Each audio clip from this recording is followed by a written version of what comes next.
I am very pleased to introduce Brad Nietfeldt. He has a very long and impressive resume, so I'll tell you a few highlights. He's managing partner of OMAHA Media Group, also known as OMG.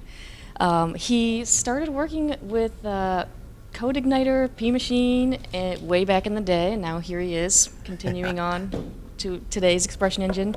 He can do it all, front end, back end, creative, SEO, plus he's an adjunct professor, philanthropist, and a board member at 2 boards. Yeah. But what's really cool, Brad has a mission to be good, and he wants to leave the world better than he found it. Today he's going to tell us how to build, grow, and sustain a successful digital agency. Please give a warm welcome to Brad Nietfeldt.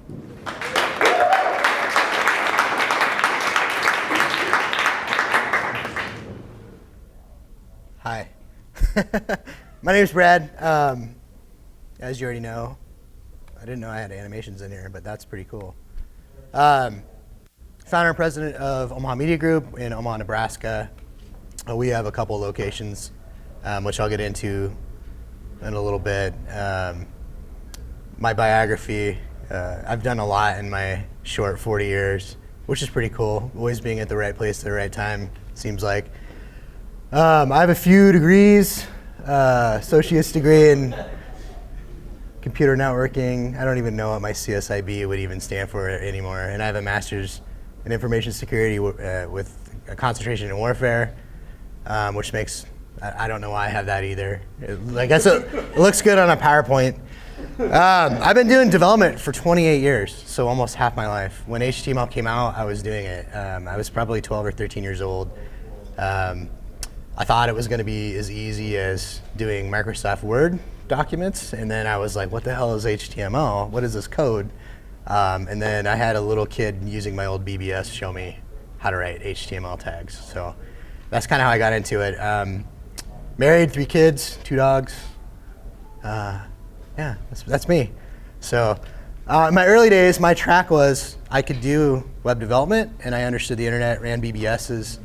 Back in the old days, some of you might remember Telnet before World Wide Web. I had a very big bulletin board system back in the day in high school. But I wanted to go down networking. I didn't really, I could do web development, but I was more interested in servers. I actually dabbled in the music industry. Was actually picked up by an A&R agency out of Burbank at an early age, and did a lot of songwriting and some shows, which was fun. And then I was at the right place at the right time in my guidance counselor's office at ITT Tech when she received a phone call, and it was a fintech startup that was looking for help desk people, and I had been doing help desk stuff in high school. She said, I got just the guy. I went and interviewed in this really sketchy hotel room for a company that was like, hey, we're hemorrhaging money right now. We probably won't be in business in 2 months. We run payments for porn sites and a lot of gambling sites. But it's a good opportunity, and we think if it goes, it's going to be huge. And that company was called PayPal, as you know it today. So I was number 2 on the help desk there, which kind of spawned my career, I guess, as far as what I would call enterprise development. So from there, after I stayed at PayPal on the IT help desk side of the fence through the eBay acquisition in 2003, and in 2003 my job role changed. I had written most of our help desk ticketing system in the early days of PayPal for internal operations, where we had nothing. We had nothing to build. We ran tickets on Outlook tasks back then. So after asking and pleading for resources to buy a ticketing system, and we're continually told no, I just built my own, didn't ask for permission anymore, just asked for forgiveness, I guess, which worked out well. So in 2003, eBay took our team and made a rogue internal development team called the Black Ops team. It was called Tools and Services, and I was the lead developer on that team. Insert P-Machine. So back in the day, it's funny, Rick in his opening yesterday talked about a lot of the CMSs in the early days. I primarily wrote in PHP in the early days of PHP. And we did a ton of stuff on PHP Nuke, which was one that he did not mention, which was surprising to me. But PHP Nuke and and P Machine were the two CMSs that I primarily used for internal operations growth because of their flexibility and ease of use for CMSs back then. So, yeah, so that's me. I serve on a couple boards. One I'm really proud of, Madonna Rehabilitation Hospital, which pioneers a lot of the rehabilitation technologies that you see in, like on TV, the exoskeletons with that all comes out of Lincoln, Nebraska. And then I'm on the board at Chive Charities. And if you need to know what I look like, this is what I looked like 5 years ago when I had hair. And I guess that's probably what I look like inside. And then OMAHA Media Group was, I had an agency. I've always done stuff on the side secondary to my job. And that's probably, or a lot of you do that as well or have done that in the past. When I left and exited eBay, I sold everything to my friend who owned a hosting company called HostGator. And we had our first child. All I wanted to be was a dad. I didn't want to have clients. I didn't want to do any of that anymore. I kept a couple of the good ones, which I'll get into later, very important. And I had, 500 domain names at that time, and OMAHA Media Group was one that was locally branded for our Omaha market. And I thought if I ever got into the industry again, I would do OMG, cleverly named. But I was sort of pulled back into it. So in 2008, when the economy kind of dipped, I had a few of my larger clients that I kept requesting for more and more info. And at that time, I was co-managing global monitoring at Interpublic Group. And if you don't know what IPG is, if you watch Super Bowl commercials, those come from IPG agencies. IPG is the holding company for pretty much the world's largest advertising agencies. I co-manage global monitoring, and there's two of us for 40,000 people globally, and 280,000 servers or something like that. It was there when I really understood how agencies operate in an enterprise capacity. And I guess if you were to break me down, I'm good at recognizing opportunities to make things better, process improvement. And so I figured if I was ever going to come back to the agency or be pulled back into that industry, which was more than likely going to happen, OMG was the brand name that I was going to use. Oh, can you hear me? Speak louder? Got it, okay. So OMAHA Media Group, what is it? I guess it falls under the classification of an agency, although I absolutely hate the name agency, and that's personal preference. There's no reason that anyone else should hate agency. But what I wanted to do was be different from everyone else. And how do you even do that? I'll get into that later. So visually, we wanted to be completely different from what you would typically see for an agency in any market. And so that's what we did with our site. We wanted to really put emphasis on our creativity. And so our site is unlike anything in our market, in most markets that we operate in. So today I was going to talk about, I have so much stuff I could talk about, and I had to go back and delete 40 slides because I thought I'm probably start late for one, and there's just too much info and not enough time, and then you can even break each one of these down, so I'll keep it very, very short. But today what I want to talk about is some of the challenges that you're going to run into in your agency, and I don't know, how many, are there agency owners in here? Okay, a couple? Yeah, future, nice. So there's things that I want to really put emphasis on why you're doing what you're going to do, and talk about at a high level some of the stuff you're going to run into, which I call bullshit. I'm going to cuss a lot. Sorry, I can't help it. I'll try not to. But so this session, we're going to talk about what you're going to run into, and I'm going to give you some tips and tricks that we learned along the way. So let's talk about some of the reasons why you might want to start an agency. All of us, we all business. It doesn't matter what side of the business you're on, you have a skill set.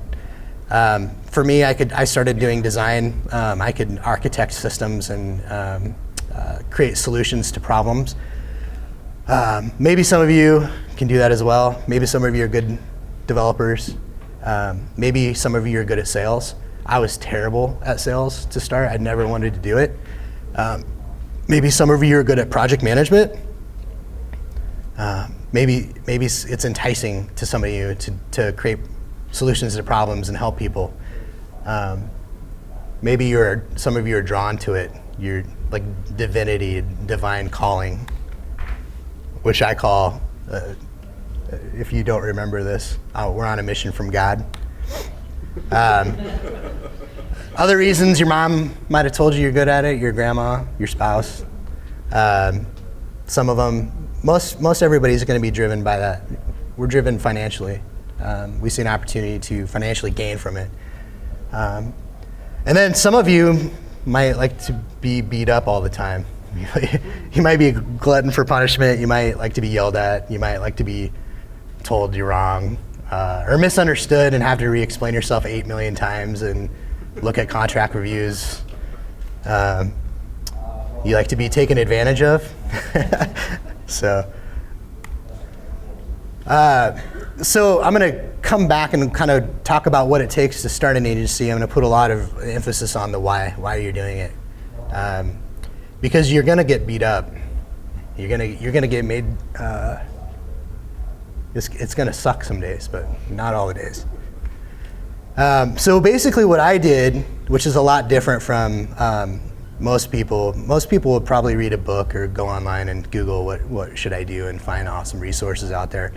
I've always found people that were successful and grabbed onto their pant legs and held on regardless if they were trying to kick me off or not. So I have a ton of mentors in my life that have helped me get to basically go through every problem that I'd ever have. So what I did is I started kind of with the basic plan. What should my agency look like?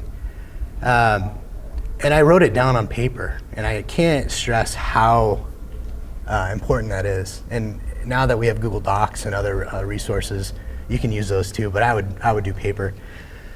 And start drawing out what your agency needs to look like, what you think it's going to look like. What services are you going to provide? Are you going to provide all services at start? Are you going to try to ramp up to provide some services? How are you going to brand it? What's your agency name going to be? OMG, I had that figured out way before I even started this process. What's your logo going to look like? How are you going to find customers once you're up and running? And then most importantly, how are customers going to find you? And those are two very different things, by the way. And again, are you sure this is what you want to do? And the most important part of your plan is you are going to fail. And the earlier you understand and accept this, the better you will be. Somewhere along the lines, you're going to fail. You're going to fail at so many different things. But failure is subjective. It's always subjective. And this is something that it was hard for me to learn this because I hate failing. I just like to do a good job. And sometimes you can fail and it's not even your failure, it's the client. You could work. We did 29 versions of a site for a company once. And then basically went down the Main Street parade on their float of them saying how awesome it was, only to be fired after that, saying they were unhappy. That was difficult for me.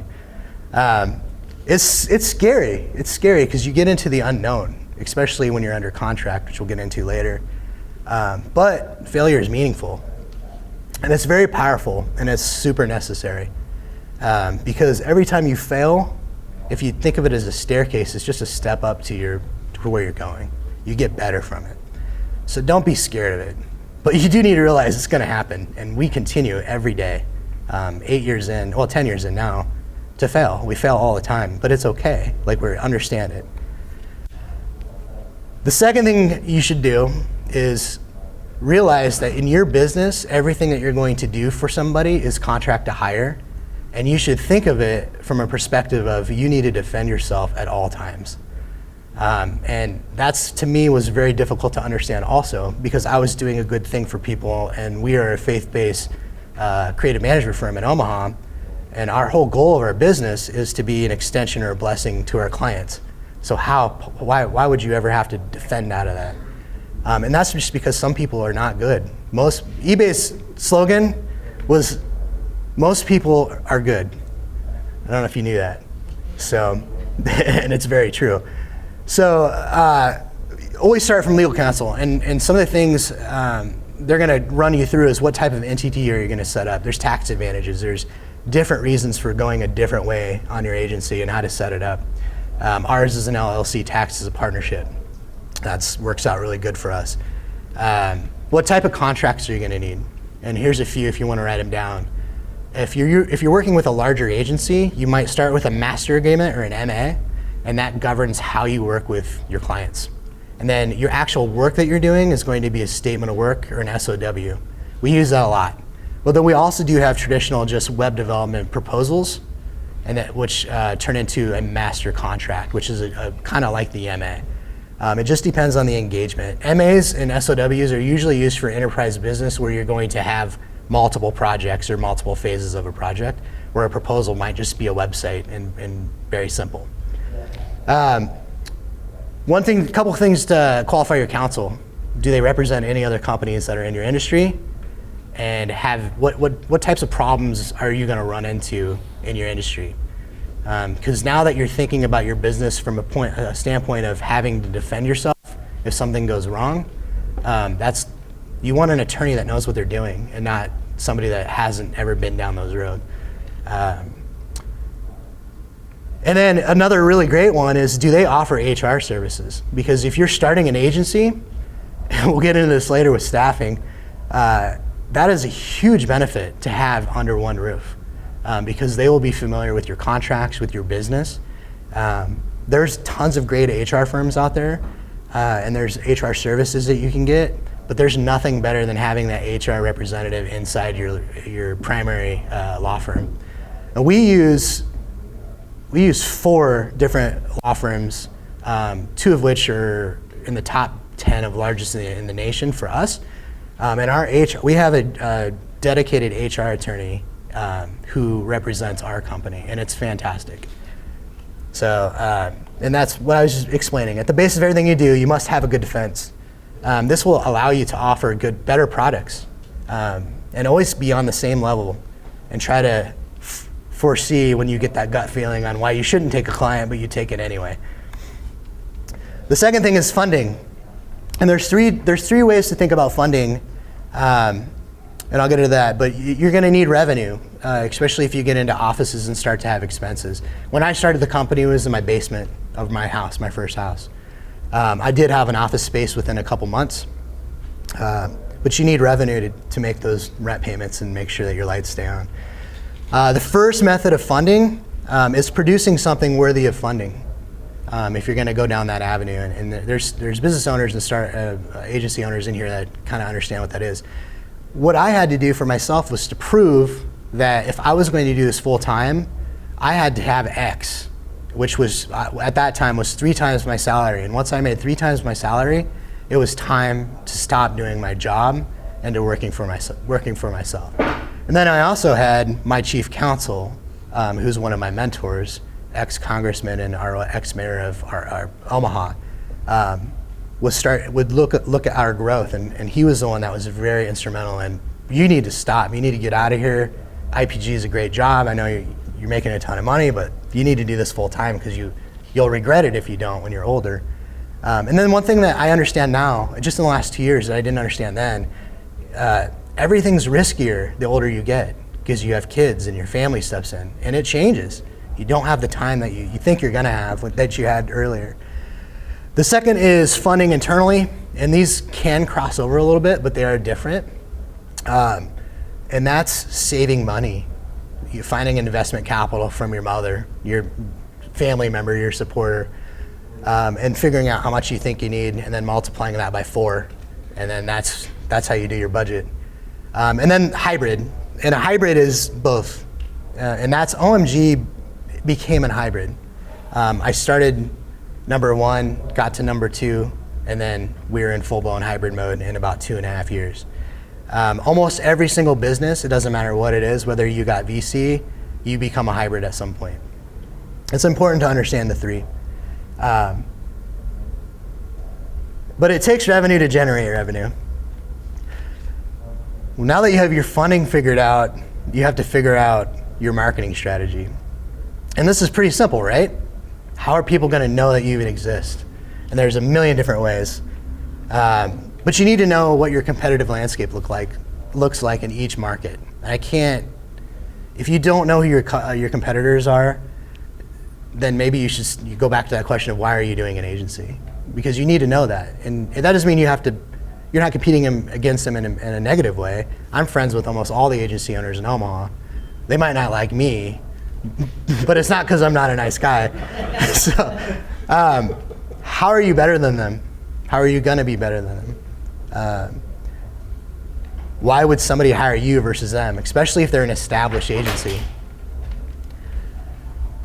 And then how are your potential customers gonna find you versus them? And a lot of this will go down to SEO strategy, which could be its own session. And then how are you gonna find how are you gonna find your customers? And that's two different things, all right? So one's people finding you when they're searching for your services. The other is, are you gonna set yourself up for opportunities to capitalize on them when they present themselves? Is that through referrals? Do you have good relationships through business referrals? Are you standing in the guidance office of your college when PayPal calls? Thinking of how are you gonna find potential customers? And I can't tell you how many, I would say that's probably like 50-50 in our business. We spend very little money in all of our markets on our own advertising. It's usually, the majority of our business comes from referrals of just doing good work for other companies. And then of course, the digital marketing, which I touched on. Email automation, do you have a marketing strategy that's going to encompass everything that you're going to do? And are you gonna market all of your services or some of your services? How are you gonna budget for that? These are things that you need to know. And one of the best things that we've done opposed to other companies is we've broken that down by quarters. So we do quarterly CSGs for all of our clients and ourselves, content strategy guide. And I'm gonna give you a tidbit, which isn't even on my slides. Does anybody here know what Google actually ranks on? No? Anybody that's heavily into SEO? Wow, that's amazing. Okay, cool. Me. In 2015, or 16, I was in a meeting, and I got to be in a roundtable with Google execs and some of the largest SEO guys in the world, Neil Patel, Doug Tebow, and we got Q&A, and I had, whoa, this is great. My question was, what are the 10 things that we need to be focusing on for content marketing for ourselves to outrank anybody in Google? And they laughed, and Sarah Cook was her name, and she's like, it's actually not that complicated. And she's like, it's 3 things, so write this down if you're gonna take notes, or remember it, I'd write it down. Number one is you have to have good quality custom content that's different from anyone else. Do not copy content, even sentences from other websites. That is the number one thing that you need to have. Good quality custom content, lots of video, lots of visual. Google loves it. 2, you need to have an optimized website. All that means is Google can get in, crawl it, and get out. That's what optimization means. There's 297 plus optimization metrics that you can do on a site. You don't have to get that complicated. In fact, we just found out we're gonna get an SEO plugin that we're gonna play with here in a couple hours, I think is what. Anyway, and number 3 is, how many quality websites are linking back to your website? And this does not mean you go buy backlinks. This means you have natural links. And if you do those 3 things, you will outrank in time anybody else in your competitive landscape, in your markets. And that is exactly what we did. For 2 years, we put emphasis on making sure that OMG wrote every content piece for any type of search suggestion or anything that somebody was searching by just following keywords and looking for volume opportunities. That's a very little cost, right? We weren't buying PPC at that time. 2.5 years later, we were everywhere. We were everywhere, and all of our competitors were like, what in the hell just happened? Where did OMG come from? SEM and PPC, search engine marketing and PPC, you will have to do that at some point, and you should do that at some point. That's something that you're gonna really want to take a look at. It wasn't until we actually started buying PPC, I started at $250 a month. Now I spend I think $3,000. And it took us a while to optimize to figure out that, hey, if we spent 25 more cents, it didn't matter. If we spent $500, it doesn't matter. Social media, now that you have all this awesome content, it needs to be seen, and that's what social media is. You blast it everywhere, regardless of how many followers you have. The search engines crawl them. and they look for reference points. And they are lower reference points for rank, but they do help your rank. The more links you have back to your site, the more reputable you are in Google. Thus, your SERP goes higher. And then anything other. Are you going to buy billboards? Are you going to print t-shirts? Are you going to be involved in other community opportunities for philanthropy? And one of the things I wanted to do with OMG is I wanted us to be completely different from any other agency. And I wanted to give back to our community because I think that's a huge part of making the world better. So some of the things we did in the early days, we had UFC, VFC fights in our local area, and I happen to know the owner. So that's actually how the t-shirts came to be. We were trying to help raise money for one of my other friends' after school inner city sports program. And then on a whim, I was like, wow, we should just print our shirts and then just sell them for like a donation at the events. That's literally how our brand started. And our brand is completely separate from the company, by the way. OMG rents the logo from our parent company. Attorneys. And so what we did is we started selling the shirts, and then all of a sudden the shirts started to show up everywhere, and everybody wanted them. And the first couple versions of the shirts had OMAHA Media Group printed on it, and then we removed that because we didn't need it anymore. We don't need it anymore.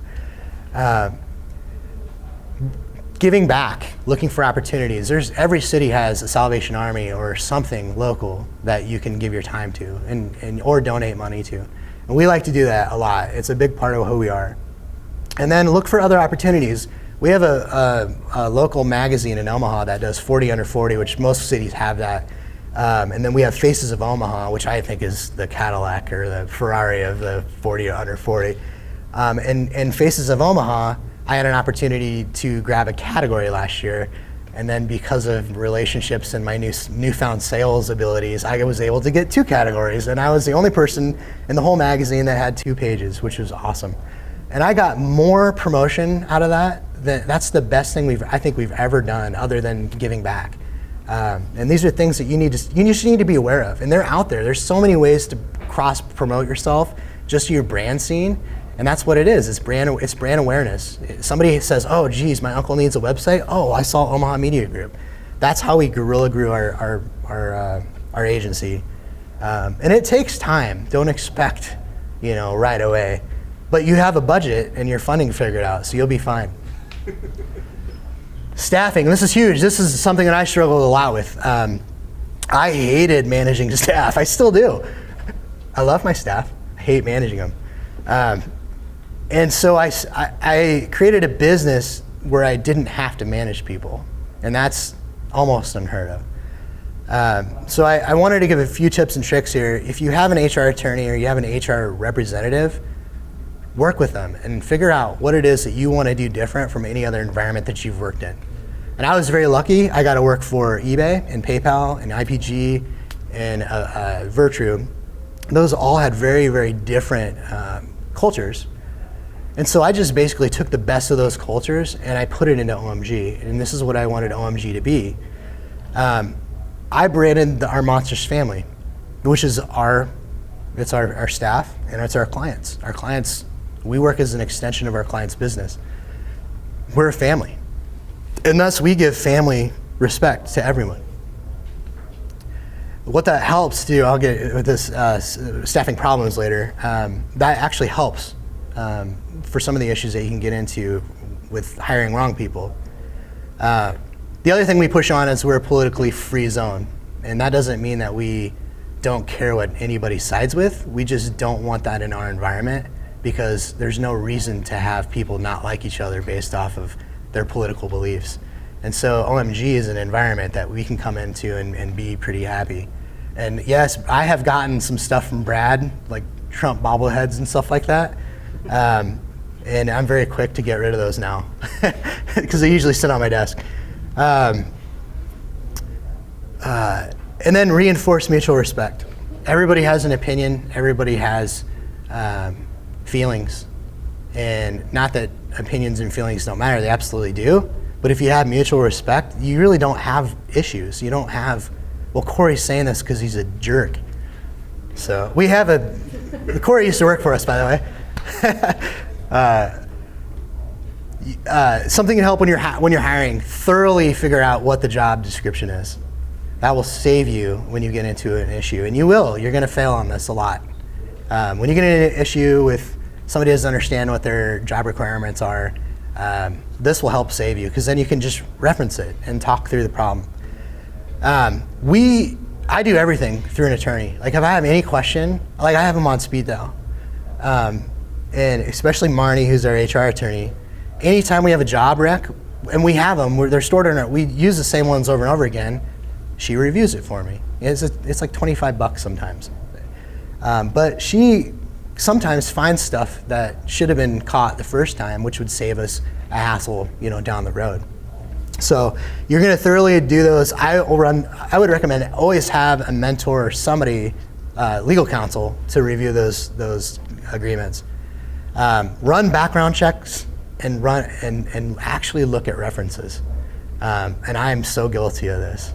I will hire somebody off personality, and I've gotten into trouble on a few occasions because I didn't thoroughly check somebody's background out. We now use a third-party company to do this for us, and they give us a nice report. It's awesome. And what's really cool is they put a little summary together of these are some of the issues you might run into with this employee, given background history, just for them talking to references. It's pretty sweet. And then what we do, which I'm very proud of, we match skill sets with personality, because we know we can train somebody to do a job. Our jobs are not that difficult, and they're a lot of fun, but then we match their personality with our environment, which means we make sure that that person is going to fit in with the rest of our company. And that is amazing, because then you don't run into, they're not going to do a sitcom on your company because of your crazy staff. So staffing issues, again, you're going to fail on this. I failed hard on a lot of these, which is why it's in my slide deck. When they happen, and they're going to happen, you might have a misunderstanding that blows up. It's just stupid. But you need to recognize it immediately, and you need to document it and respond to it immediately. Don't let it sit. And this could be something as simple as somebody being sick all the time. They're gone constantly, having problems, needs to leave the office. You need to just grab the person and talk to them about it. Write it down, and you need them to acknowledge it. In the best interest of your employees, because you're investing in these people, right? So there's an investment there. Most of the time, it's an emotional investment. They're part of your family. You want them to succeed. And then, like what I do is I'll consult with Marnie. So, like sometimes she's like, "Hey, what's going on today?" If there's an issue, just consult. A lot of times, your attorney's not going to charge you for that. It's just a question. But if you work with your staff member and they understand what they're doing, you can give them opportunities to fix the problem, and you can also give them more encouragement or other resources to help fix the problem. And sometimes that's extra training. Sometimes it's just attention. They just want attention. And then when all else fails, recognize when it's time to separate. And this is something that I struggle with. Be quick to do it. Oh, I guess I can look right here. And don't let it get out of hand, because the longer you take to do that, the harder it is and the more issues you run into. So just do it. Just get it done. Having an HR attorney or somebody that can represent, or HR representative in your organization, makes this a lot easier, even though it's never easy. It's terrible. It's a horrible thing. So now that you have staff, you've probably attracted some people through your marketing strategy, and you now have projects. And so this is something that's really important, because projects, they might be coming in, but you need to make sure they get done, and that you don't miss milestones or deadlines that your clients might have. They might be under some sort of internal deadline. So what we did for OMG was pretty easy. I just took our eBay enterprise lifecycle for all of our development projects, which I would help build, and I made it better, which was basically eliminating like 90% of it. So the best way to come up with the process, and I gave ours, and I'll go through it real quick, is write it down. Write down what you think your processes are going to be, or what they need to be. Just review them, and maybe you have team leads or project coordinators or somebody, review them together. and get a basic process together. And know that the process is always going to change. It's always going to get better. You're always going to find opportunities to make it better. And the process also can change per client. You might have different clients where you need to be flexible. So, and again, as your projects get larger, it's going to need to change. So ours is really simple. Ours is design, where we design the interface, and I say funny things with their client, like, we're going to give you 2 concepts, and we're going to give them to you, and I'm going to say, I hope you hate them. And because your negative feedback will help us design the process. And by the way, when we send them to you, you have 24 hours to respond, or we're going to bill you $150. So once design's approved, it goes to code. Our front end team takes it, codes. We use one standardized build for everything that we do. It doesn't matter if it's a mobile app. We have one build. That's it. One functions file for all scripts, one CSS. Then once we have our build back, we send that, and through my little thing with a client, we're going to send you the code. You can look at it. It won't work, but you can click around your interface. It's pretty neat. But that keeps them excited, right? And then what we do is port. So that's just basically taking the build and porting it to Expression Engine. We have an Expression Engine deployment, which many of you probably do, that has our basic needs, plugins, anything that we might use in Expression Engine. We'll have a new SEO plugin in there later today. So while we're starting the porting, we're reaching out, working on content. We as a company will not write content for our clients. We cannot do it. That is a huge liability, and your attorney will most likely tell you the same thing. Our underwriter for insurance tells us the same thing. The content has to come from the client. We cannot write client content for any company. It has to start with them. You'll be entering yourself into a huge liability, you'll have huge liability issues if you misrepresent your company or you don't explain their business right and it hurts them. You're liable for that. So that's one thing. Don't do it. But you can absolutely help them write the content after it's delivered to you through editing process. Content training starts right when we start to load the content. So those things kind of happen at the same time. And the whole goal there is, by the time we are done porting and content's in place, the client knows how to use Expression Engine. They know what they're doing. There's no oh crap factor when there's a handoff. In our sales cycle, we are working as an extension of their business. We want them to feel like we're an extension of their team, and we have great relationships. Our client retention rate is above a 97% in 10 years, over 10 years. So, whoops. And then we test, which you do normally while you're porting with the client during content. You'll find everything. It usually presents itself. You launch, and then you go to the next one. Your development cycle. Everybody's going to have their own, and that's perfectly okay. And here is really cool because you're going to hear different agencies, different tracks talk about what they're doing. There was a good one yesterday. Write notes down. Some of them are better than others. Most of them are okay for what you're doing. But keep it simple. Nobody's stupid in here. That's a saying, right? Be flexible. Make sure you can change it. Make sure everybody that's involved on every piece of that, your design team, everybody's involved. So everybody understands and everybody can give their feedback and review and improve. And this is something that's going to change a lot. Again, so here's ours.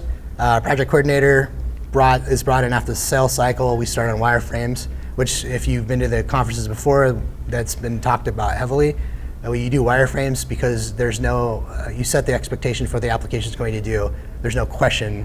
And that'll help reduce scope creep, which is the client now sees it and, oh, I thought it was going to do this. Coding to build, port to CMS, load content, train clients, UI. Cash flow. Ever heard of her? This is something I learned hard in 2015. Having record sales, receivables over $500,000 and having like $5 in our checking account. It wasn't that bad, but it did present itself a problem. Cash flow is one of the biggest things when in my title, I talk about sustaining. And cash flow is super important for obvious reasons. You need to make payroll, you need to keep your lights on, taxes. So there's a couple cool ways to do this. One is the obvious, use an accounting system, have an accountant. We have 2 accountants. They're not full-time, they just come in once every other week, make sure we're reconciled.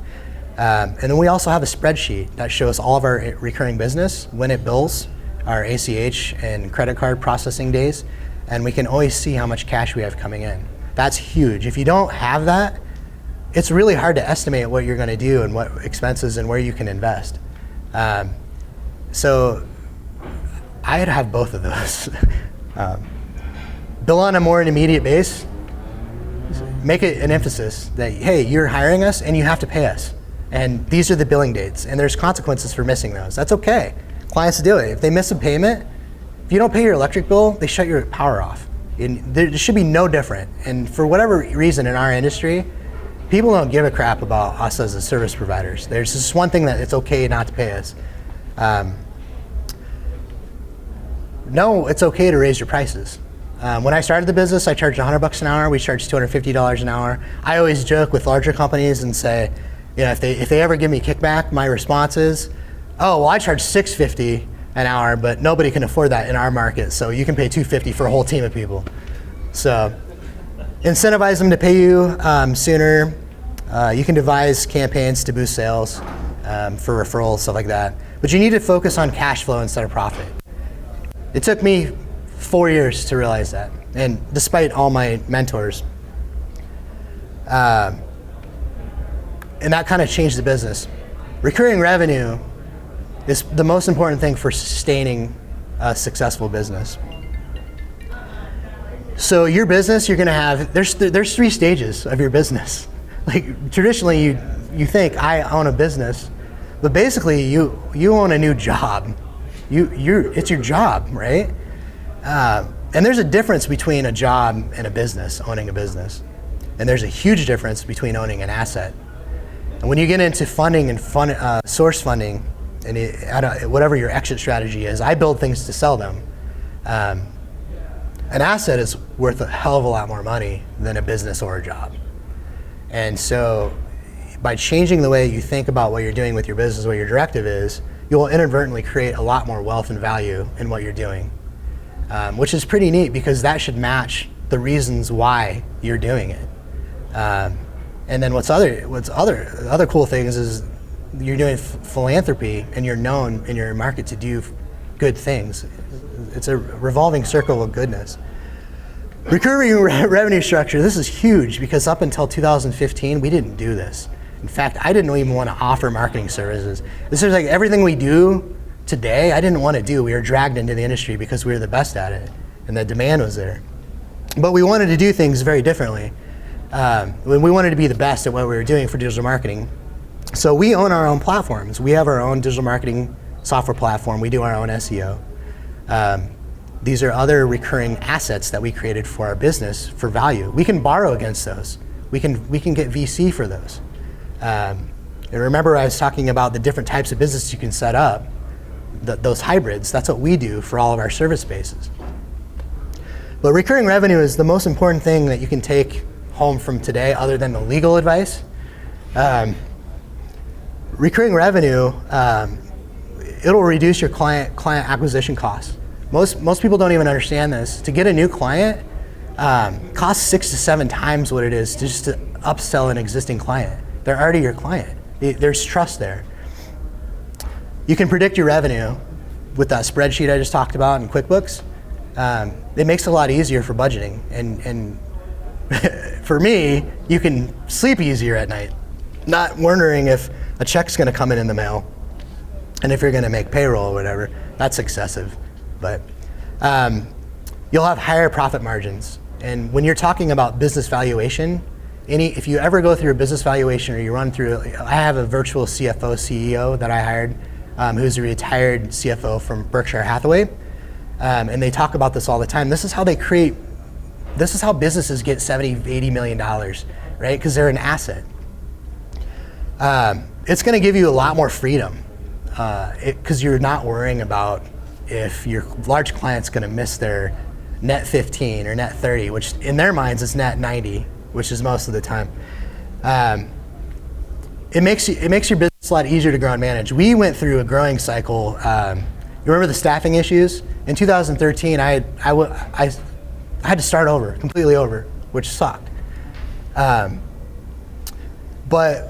when you have a recurring revenue model, a lot of those other issues just go away, because now you can systematically grow your business with less risk. Because I have 2 more digital marketing clients that brought in an extra $10,000 a month. That's $12,000 in profit revenue per year. You can hire 2. In our market, we can hire 2 people on that, and that's a pretty comfortable place to be in. And from 2015 to this year, we went from 2 to 3 employees to 15 to 16, and then upgraded our offices and did a lot of other stuff. So it's easier to grow if you have recurring revenue. If you have an exit strategy of wanting to sell the business, merge in with another company, get VC, you're not going to do it without a recurring revenue structure. It's just not going to happen. You might find an acquisition, local acquisition, where your fun, competitive, your competitor who you pissed off 10 years ago is finally like, I'm going to buy you to make you go away and absorb you into their business, and then ruin what you built. So you can afford to invest, what makes your business great. And for us, that's our people and what we do outside of our work. OMG is very in line with, we provide top-notch services, unmatched in our environment. Everyone knows it. Some of the challenges you're going to run into, you're going to probably hit every single one of these, and we do still, even to this day. Cash flow is always, if you have development projects, those are not going to be perfect 90-day payments, even if you make draft payments in your contract.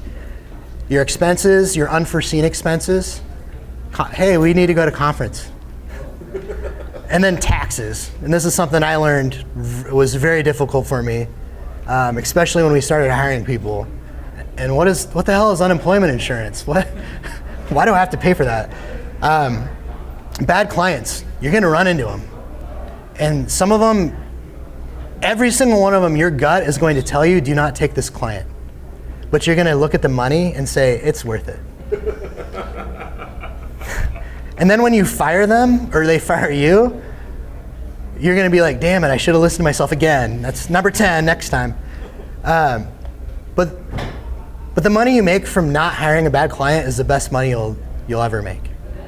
And for every closed door, I want to assure you, there's 10 more open ones. There's better clients out there. So this year is kind of the first year where we have a client that starts acting outside of our scope of our agreement.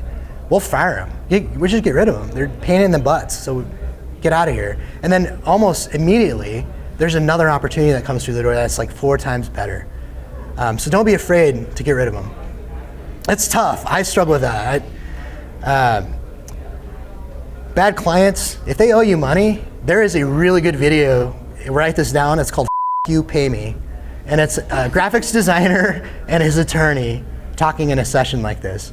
And that was inspirational for me, because that's exactly what I always said in my mind. You look for scope creep, premature agreement termination. I'm unhappy. Well, in our agreement, you're married. But just because you want to terminate doesn't mean we're going to sue you. Most of the time, it's see you later. And then assholism. No dollar is ever worth somebody treating you terribly. And that's just, it doesn't matter. That's inside and outside of business. You're better than having to put up with miserable people. And a lot of the times, you can't fix a miserable person. It doesn't matter how inspirational you try to be, it's not going to happen. You're going to have upset clients, even your best clients. Our largest client, we mutually agreed to shut down a project that was just a terrible project for both parties. And they're mad. They're pissed off about it. I was pissed off about it. But that doesn't mean we have to ruin our relationship for a 3-year relationship because of one project. And you're going to have staffing issues. You're going to hire somebody that interviews great and does a great job for 90 days, and then as soon as they hit that 90 day, they don't come into the office for 19 days. and every excuse in the book. It's going to happen. And that's basically it. And this is doggo tax, dog tax if you like Imager.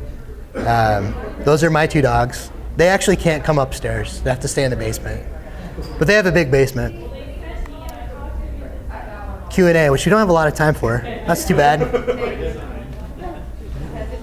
Any questions?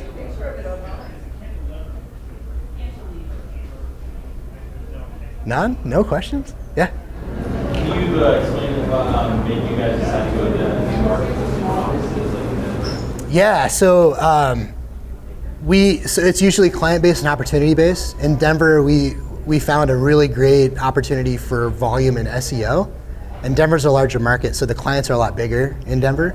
And we have a deal with WeWork to be able to spin up offices really quickly with them through an incubation program. And so I had a mutual friend who works for a home office in New York that they just hired her on. She ran the incubator at Wells Fargo, and we split our office in Denver. So from Omaha, it's a $112 round trip flight. I can be at my desk usually around 8 o'clock. And then Austin, they're almost always opportunity based, or we have a large client in that. So that's basically what it is. So I envision Denver by this time next year will be larger than Omaha. And just even the first couple clients we have there that are currently in the sales cycle, they're larger than anything that we have now. And then other opportunities like New York City, which is our next location. We're at Times Square, but it's in WeWork. It's a very, very, very cheap way to open an office space. Our largest client is a financial institution, Fortune 100. I think it's Fortune 500. They have a lot of their own clients, which we have a system called Labs. We'll announce that later. That allows anybody to operate as Omaha Media Group, and so we're working with them on a pilot to allow their advisors to use our services. So that's why New York City. But it's opportunity-based and risk-based. It's a very low risk for us to be able to expand into those markets. And then I'm building assets. That's the other thing. You're more valuable the larger you are. So scale, within reason. You have to do it intelligently. Andy, what was your question? How do you stay so awesome? I don't know. I don't pretend to be. And my wife. I surround myself with really great people. Anybody else?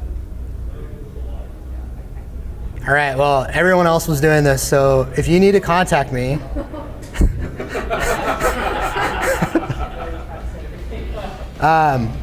that's my name. It's not real. Here's our address. Yeah, I'll give it to you also. And if you need to contact me via email, it's Alyssa@OMAHA Group. Just kidding. This is my real contact info. Cool. That's it. Well, thank you very much.